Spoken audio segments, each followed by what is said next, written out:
Pozdravljene gledalke in gledalci naše televizije ETV. V temle rečemo lahko seveda vročem in soparnem juliju, mesecu, ki že veselo pošilja ljudstvo na morje in na vsake sorte dopust. No, če pa drugega ne, pa samo v tisto ždenje pred televizijo. Kajti priznati se moramo, da je finančna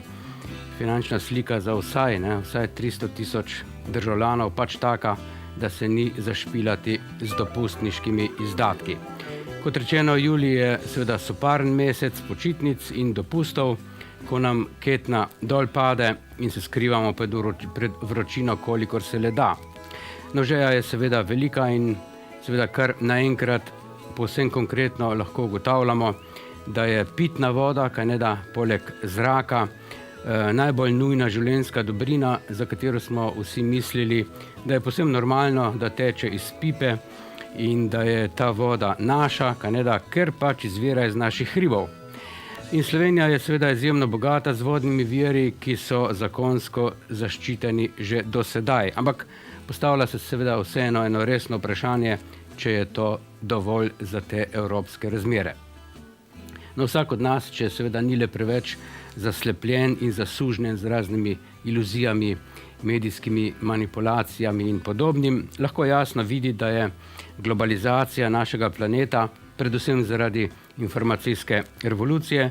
izjemno brutalna, lahko rečemo, in prav po orwellovsko agresivna, tako kot ne mara še nikoli do sedaj, pri čemer ves ta, bi rekli, dobro premišljen in desetletja nazaj načrtovan prostozidarski proces furajo ene pohlepne, profitabilne korporacije, ki so seveda v lasti enih odmaknjenih, skritih iluminatov in drugih, bi rekli, podrejenih jim masonskih klik, ki tako skušajo kakopak mimo legitimnih zakonov in nacionalnih ustav manipulirati države, narode, naravo, resnico. Po svoji volji dozirajo seveda tudi mir in vojno, kot vidimo. Skratka vse, kar lahko prinese moč, oblast, profit ali pa celo kakšne druge metafizične hranilne kategorije, o katerih niti ne slutimo. Načrt je torej pretkan, prerazporejanje planeta je očitno, vsiljen nam je seveda neke sorte obvladovan kaos. No, k sreči nas naša zavest le opozarja, da smo se znašli nasilno eni taki usodni točki obstoja, ko majhne države, kot je tale naša, v resnici in ne metaforično se reče, dejansko odmirajo, kajneda, ko se po neki obrambni, bi rekli, inerciji združujejo oziroma združujemo v razne interesne tržne unije. No, ne da bi opazili, tako izginja avtentična suverenost posamezne države, kot geografske neodvisne politične enote seveda. Meje se tudi kar nekam brišejo, carin ni več, jezik se topi in izginja, škandalozne invazije tujih hord z nekompatibilnimi navadami pa so kar nekaj običajnega. No, ni treba biti bogat z nekimi globokimi spiritualnimi uvidi, da se posledično s takim globalnim prevzemom planeta strani prikritih elit seveda, politična in pravna avtonomija tako staljenih majhnih držav kar naenkrat namesto svoji zakonodaji in ustavi podreja nekakšnim imaginarnim gospodarskim in trgovinskim sporazumom, kot je tale razvpiti CETA, o katerem ste seveda že slišali, in ki ga skušajo na vse kriplje podtakniti celi Evropski uniji in s tem seveda tudi Sloveniji in njenim neukim in apatičnim državljanom. No, bistvo tega nezaslišano kolonialnega sporazuma pa je v tem, da bi omogočal raznim poprej že sprejetim mednarodnim pogodbam, pomislite, pravno nadrejen položaj v odnosu do nacionalnih ustav in zakonov posamezne države članice Evropske unije. No, gre seveda za neko nevzdržno masonsko zaroto, vsiljevanja privilegiranega pravnega odnosa v tem sporazumu CETA, ki bi ob potrditvi naših evropskih poslancev in baje tudi podpori naše komisarke Violete Bulc, posledično omogočil več kot 40,000 ameriškim gospodarskim korporacijam, da na nekih posebnih arbitražnih sodiščih gladko tožijo našo državo, češ, da so ob profit. Torej, če bi kakšna taka korporacija imela v Sloveniji manjši dobiček od pričakovanega in bi potem zato denimo kar okrivila našo zakonodajo. Skratka, ta tako imenovani celoviti gospodarski in trgovinski sporazum z imenom CETA bi mednarodne pogodbe pravno povzdignil nad našo ustavo in našo zakonodajo, Slovenija pa bi postala v tem primeru zgolj ena taka stranka v postopku oziroma ena latifundija brez atributov suverene države. Pod isto komando mednarodnih korporacij se skuša podtakniti Evropski uniji in s tem tudi nam, razvpiti in še bolj diskriminatorni sporazum TTIP oziroma čezatlantsko trgovinsko in naložbeno partnerstvo, kot se mu reče, ki ga v našem imenu seveda v tajnosti dogovarja Evropska komisija z nekakšnimi fantomskimi, neznanimi trgovinskimi predstavniki ZDA. No, informacije, ki kapljajo ven, seveda opozarjajo, da bi ta sporazum med Ameriko in Evropsko unijo evropski uvoz hrane, predvsem podredil neslutenim korporativnim izseljevanjem tiste gensko spremenjene in bog ve, s čim še dodane hrane, pri čemer sploh ne bi bilo navedeno na etiketi, da gre za gensko mešanico denimo krompirja in aligatorja. No in prav zato so očitno potrebni preventivni ukrepi, kot je čim večja prehrambena neodvisnost Slovenije in pa hočeš nočeš tudi ustavna kategorija pravice do čiste pitne vode, ki je naša last in je ne sme privatizirati nobena korporacija, niti s koncesijo ne. No, če čmo sami sebi dobro, seveda. Skratka, naše poletno počitnikovanje in julijsko skrivanje v senci, pa tudi ob kaki primerni klimi, seveda, ki za razliko od onih v očesni ljubljanski kliniki deluje, in pa seveda ob velikih količinah popite tekočine, moramo biti mi vsi poleg favlencanja osredotočeni še vedno tudi v naše evropsko in pa tudi domače podalpsko bitje in žitje, da se ne bomo potem čudili, kaj vse smo dovolili naši vladi, da je podpisala v našem imenu znotraj Evropske unije, ki se ji zdaj po izstopu Anglije Evropski uniji namreč tako ali tako ne piše ravno dobro. Še zlasti bi rekli, če se ne bodo vse tiste razkošne in od ljudi oddaljene potratne evropske inštitucije prizemljile in začele delovati v korist vseh članic Evropske unije in ne le onih tistih glavnih, ki navkljub nasprotovanju svoje domače javnosti najprej politikansko zakuhajo eno tako multikulti neužitno čorbo, kot smo videli, na kar jo hočejo porazdeliti še po vseh ostalih članicah Evropske zveze. No in tale Anglija seveda sploh ni edina, ki je nezadovoljna nad vsemi temi nelogičnimi odločitvami Evropske komisije. Še posebej bi rekli, z dejstvom ni bila zadovoljna, da je Evropska unija nemočno pokleknila pred invazijo migrantov, ki bi jih zdaj kar po dekretu dispečirala kot take pakete po vseh članicah Evropske unije. No, poleg Anglije, ki je očitno glasovala za izhod iz Unije prav za voljo neznosnega napada vse tiste migrantske marabunte, ki jo je očitno dovolila, kar zdaj vidimo tudi izjemno škodljiva že Angela Merkel. No, po vsem tem bo zdaj tudi sosedna nam Madžarska z referendumom artikulirala svoje suverene odločitve v zvezi s prisilno delitvijo migrantov. Saj bo 2. oktobra pod vodstvom Viktorja Orbana izvedla referendum na temo prisiljenih migrantskih kvot. O rezultatu seveda ne dvomimo. Saj Madžarska že sedaj, kot vidimo, odločno, morda ena najbolj odločnih držav Evropske unije je, ki brani meje svojega kulturnega in civilizacijskega prostora pred temi selitvami narodov, selitvami torej, ki jih očitno podpirajo na veliko globalisti, internacionalisti, multikulti, liberalci seveda in pa levičari vseh fašističnih barvnih odtenkov, kot to vidimo zdaj v Nemčiji. No, v resnici pa je seveda ob vsem tem visokem poku nujno priti do nekega preporoda nacionalne samozavesti posameznih članic Unije. Saj mora Evropa kot zveza držav, rečemo, že enkrat začeti funkcionirati tudi samoobrambno dovolj uspešno in kot tudi, bi rekli, en tak enakopraven partner vizavi ameriškim interesom,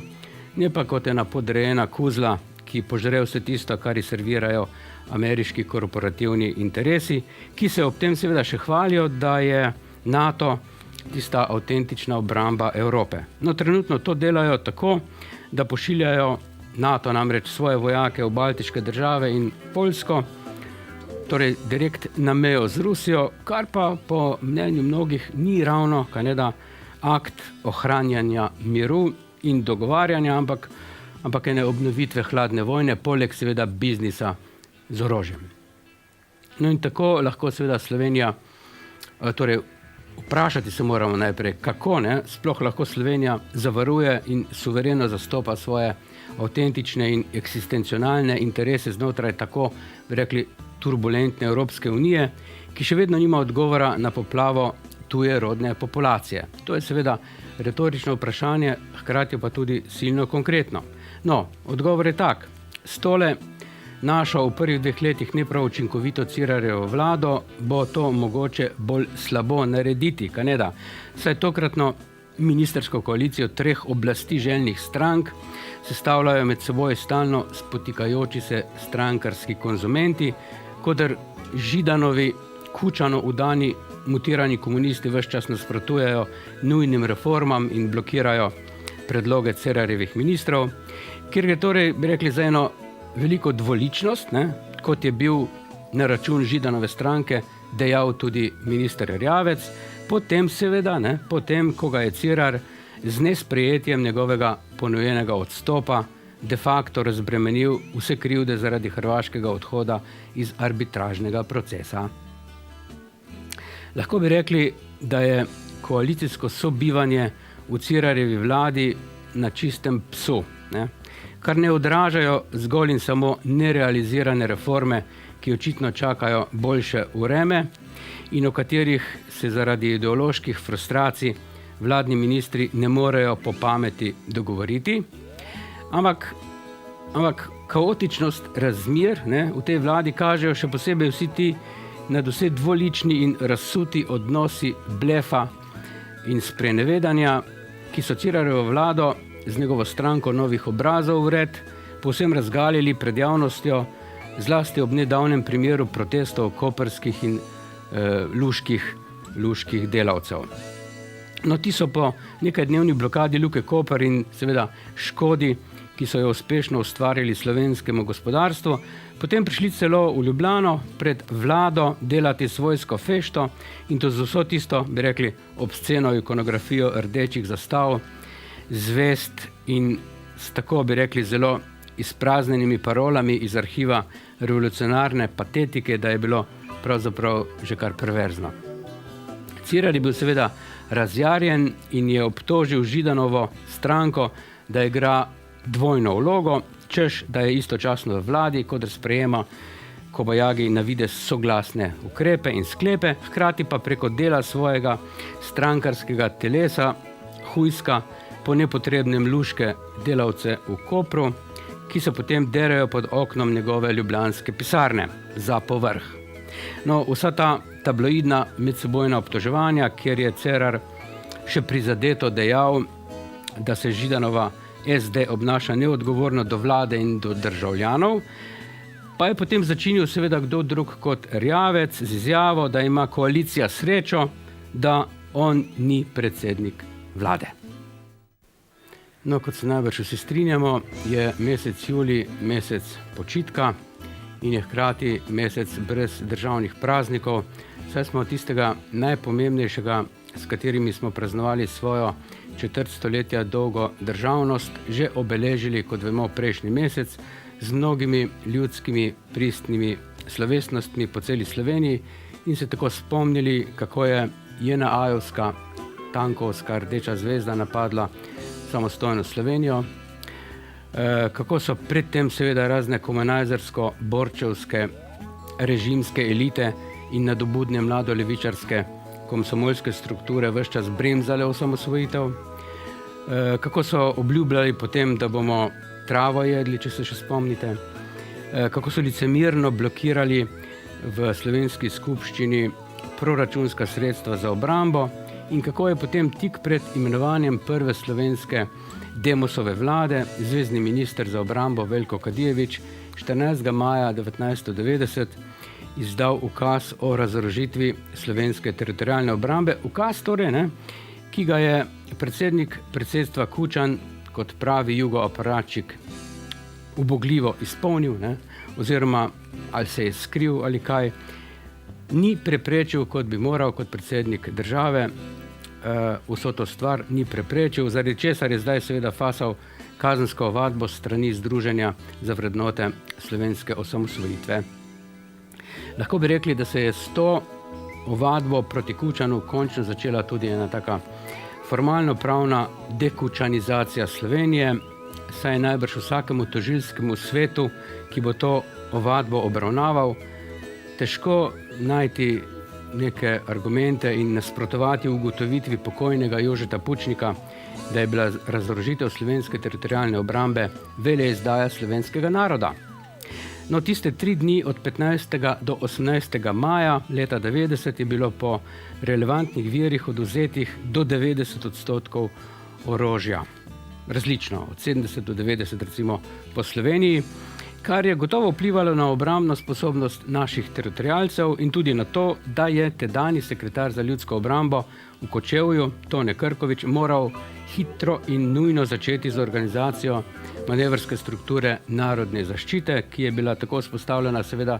silom prilig že v maju 1990, uradno pa 29. avgusta istega leta. A poglej ga zlomeka, kako hitro se je kot odgovor na ovadbo zaradi veleizdaje proti zaščitenemu in s privilegirano pokojnino obdarjenemu Kučanu intenzivno uštekal en medijski obrambni mehanizem murgelskega izaodarja, ki je sicer že prej po svojih vdanih eksponentih seveda branil in zagovarjal JNA-jevskega morilca podpolkovnika Berislava Popova, vse se ga spomnite, tistega obtoženega podpolkovnika in sicer zaradi hudodelstev nad civilnim prebivalstvom v Gornji Radgoni, ko je s svojimi tanki 28. junija 90. leta obstreljeval stanovanjske hiše, zrušil cerkveni turn in obdelal gornjeradgonsko infrastrukturo. Teh posnetkov se seveda vsi spomnimo in spomnimo se končno tudi tega, da je njegova enota bila tista, ki je tisti dan ubila pesnika in prevajalca in duhovnega človeka Janeza Svetino. Skratka, po vloženi ovadbi proti Kučanu so mediji kot eno tako tabloidno rumeno kontro hitro posredovali javni nastop s tiskovne konference, na kateri sta imela glavni vlogi sicer aktivna udeleženca vojne za Slovenijo, bivši načelnik generalštaba Slovenske vojske Stanislav Lipič, veteran vojne za Slovenijo, ki zdaj proslavlja praznike samostojne Slovenije skupaj z borčevsko organizacijo, kar je seveda čisti paradoks, perverzija in žalitev zdravega razuma. No, zraven njega je bil na tiskovni konferenci tudi veteranski kompanjon, slovenski policist Vinko Beznik. In oba sta seveda hitela javnosti predstavljati njuno najnovejše kvantno historično odkritje, ki bi sicer pasalo k večjemu na Slovenija ima talent ali pa kako drugo zaprto skupino. Lipič je sebi lastno inovativnostjo, kot smo slišali, sporočal, da razorožitve teritorialne obrambe sploh ni bilo, čeprav smo to gledali tudi po televiziji. Vinko Beznik pa je odhaluciniral, da ni bilo nikjer nobene manevrske strukture narodne zaščite. No, če bi šla ta, bi rekli, murgelska interpretacija slovenske osamosvojitve naprej v tem slogu in s to hitrostjo, lahko seveda pričakujemo, kaj ne da, samo še to, da bosta oba naša heroja kučanovskega dolgega vročega poletja naslednjič priobčila še kakšno novo zgodovinsko odkritje. Denimo, da Janša ni bil sekretar za obrambo v času napada jugovojske na samostojno Slovenijo, ampak da je slovensko obrambo organizirala mama od Lipiča v tesni povezavi s tajno gverilsko jednoto Štefke Kučan, ki je kuhala šebeso za teritorialce, medtem ko je Vinko Beznik izvajal inštalacijo z naslovom Vroče sonce. Drage gledalke in spoštovani gledalci Slovenskega globusa in naše televizije ETV, želim vam predvsem, da se v teh julijskih razmerah, navkljub seveda kaki prijetni interventni plohi, raje ne razburjajte preveč, ker je ozračje seveda jako vroče in soparno, no, da si ravno seveda ne tako in toliko, kot so vroče bančne luknje, zaradi katerih še nihče pri nas ne sedi, pa tudi Kučan je še vedno na svobodi, kot vidimo, medtem ko Slovenijo zdaj tudi uradno obvladujejo lobiji in pa mafija, kot je pogumno oni dan povedal Miro Cerar, ki mu vlada očitno zdaj pa zares, ne, zaradi štrajtov, interpelacij in odstopov, kakršen je tale Mramorjev, zdaj pa že zares resno razpada. No, če mu pa še ne bo razpadla predvidoma do konca tega leta, pa bo tak proces pospešila, nažalost, nelustrirana murgelska mafija, ki bi se očitno rada prisesala na že predvideno kinto za drugi tir za Luko Koper. Še vedno torej velja, da je Slovenija en velik čudež. Srečno in poletno ter pozorno in komično naprej.